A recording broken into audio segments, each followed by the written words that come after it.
अस्सलाम वालेकुम स्टूडेंट्स, उम्मीद है कि सब ठीक होंगे।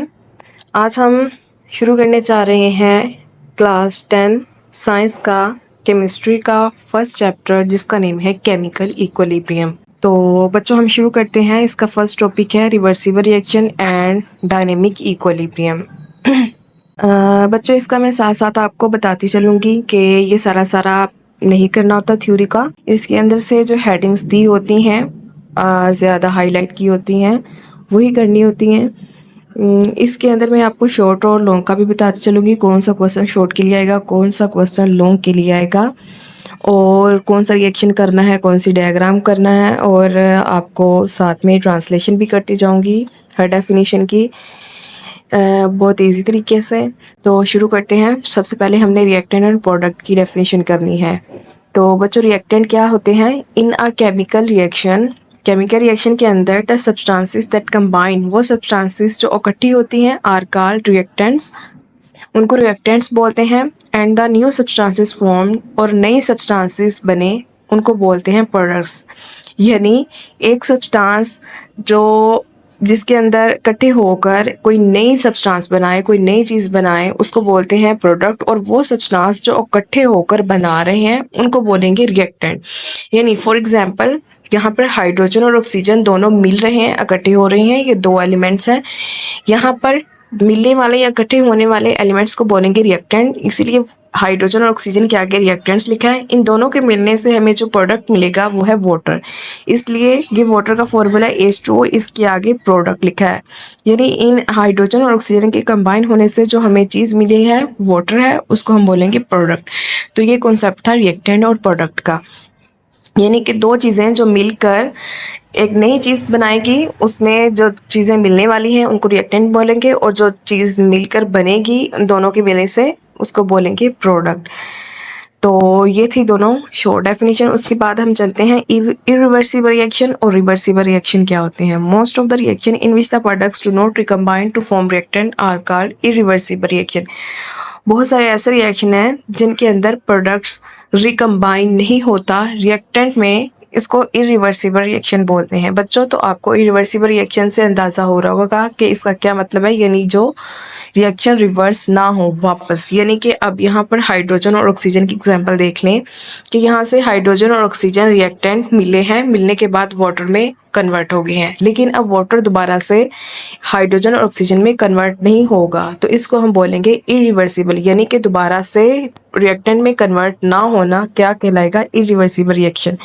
दे आर सपोज टू कंप्लीट, ऐसे रिएक्शन कंप्लीट होते हैं and are represented by putting a single arrow, और इनको रिप्रेजेंट किया जाता है सिंगल एरो से। जैसे आप देख रहे हैं ऊपर हाइड्रोजन और ऑक्सीजन कन्वर्ट हो रहा है प्रोडक्ट में, तो ये सिंगल एरो से रिप्रेजेंट किया जा रहा है। बिटवीन द रिएक्टेंट और प्रोडक्ट के दरमियान यहाँ पे हाइड्रोजन ऑक्सीजन रिएक्टेंट है और H2O यहाँ पर प्रोडक्ट है। ऑन द अदर हैंड, दूसरी तरफ reaction in which the products can recombine to form reactants are called reversible reactions. दूसरी तरफ जब रिएक्शन के अंदर जो प्रोडक्ट्स हैं रिकम्बाइन होंगे रिएक्टेंट में, तो उनको बोलेंगे रिवर्सिबल रिएक्शन। यानी कि जो रिएक्शन दोबारा से कन्वर्ट हो जाए, प्रोडक्ट में कन्वर्ट होने के बाद रिएक्टेंट में कन्वर्ट हो जाए, उसको बोलेंगे रिवर्सिबल रिएक्शन। तो बच्चों के नाम से जाहिर हो रहा है कि वैसे रिएक्शन जो रिवर्स हो सके, यानी पीछे को दोबारा से कन्वर्ट हो जाए रिएक्टेंट में। यानी यहाँ पर अगर वाटर है तो ये दोबारा से हाइड्रोजन और ऑक्सीजन में कन्वर्ट हो जाए, तो यहाँ पर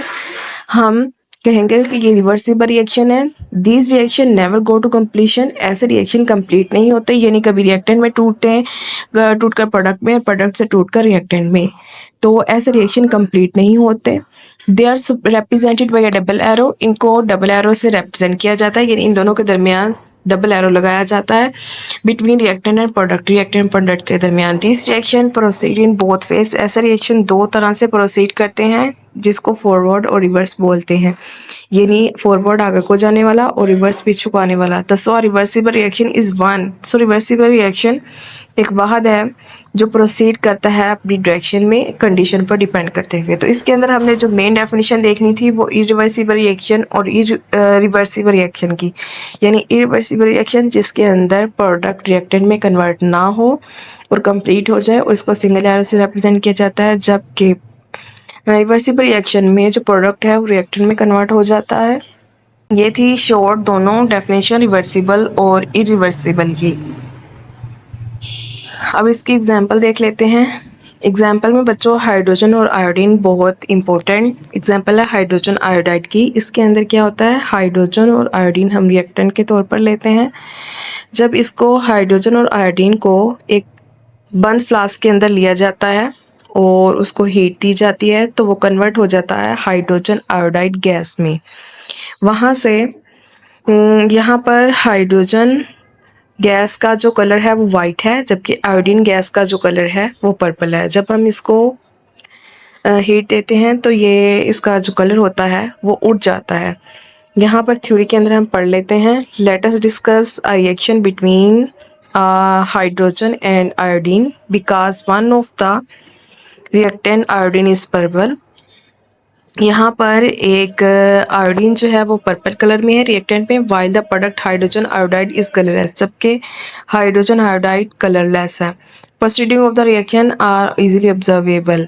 रिएक्शन का प्रोसीड होना इजीली ऑब्जर्व होता है। और heating hydrogen and iodine vapours in a close flask hydrogen iodide is formed.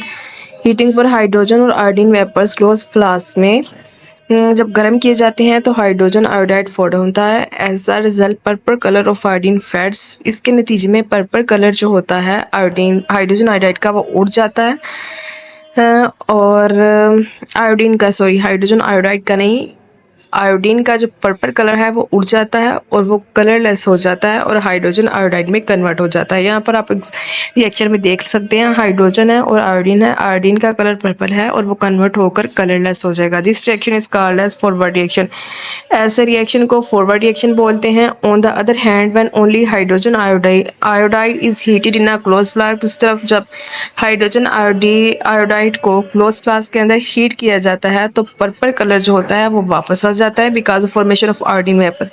Iodine vapour की फॉर्मेशन की वजह से such as hydrogen iodide colourless है। जब इसको हम कन्वर्ट करेंगे हीट करके तो हाइड्रोजन और आयोडीन प्रोड्यूस होगा जिसको हम बोलेंगे पर्पल कलर जो अपीयर हो गया है। In this case hydrogen iodide act as reactant and produces hydrogen iodine vapour. This reaction is reverse of the above. Hydrogen iodine act करता है रिएक्टेंट और एज अ रिएक्टेंट जो है पाया जा रहा है। हाइड्रोजन आयोडाइड हम लेंगे तो इसको हीट देंगे तो ये कन्वर्ट हो जाएगा हाइड्रोजन गैस और आयोडीन गैस में और इसका पर्पल कलर दोबारा से अपीयर हो जाएगा। अगर हम इन दोनों को इकट्ठे करके लिखना चाहें तो कुछ इस तरह से हमारे पास रिएक्शन आएगी। हाइड्रोजन और आयोडीन को दो डबल एरो से शो किया जाता है, एक फॉरवर्ड जा रहा है एक रिवर्स जा रहा है, जो कि मैं आपको पीछे बता चुकी हूँ। ये थी इसकी एग्जाम्पल। सेकेंड एग्जाम्पल जो है ये हम नेक्स्ट लेक्चर में डिस्कस करेंगे।